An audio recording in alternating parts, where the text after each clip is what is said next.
各位战友，大家好，我是 Boring。因为有很多战友在问盘中警报器这款软体可不可以透过 Android 或者是 iOS 的平板、手机来观看？Boring 在这边做一个简单的教学。首先呢，先上网去下载一款叫 TeamViewer 的软体，TeamViewer 的软体安装在电脑中，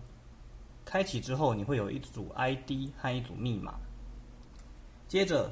你用你的平板，不管是 Android 还是 iOS 的平板都可以，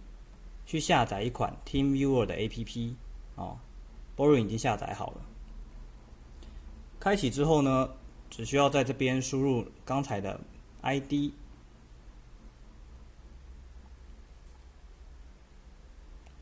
并且点远端控制，接着输入刚才的密码。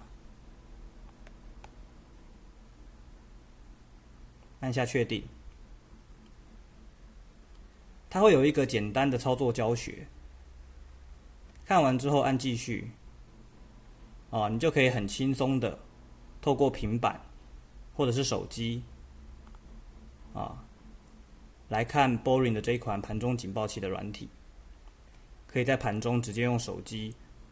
或者是用平板来做观看，也可以直接使用这些操作都没有问题。好，那教学就到这边。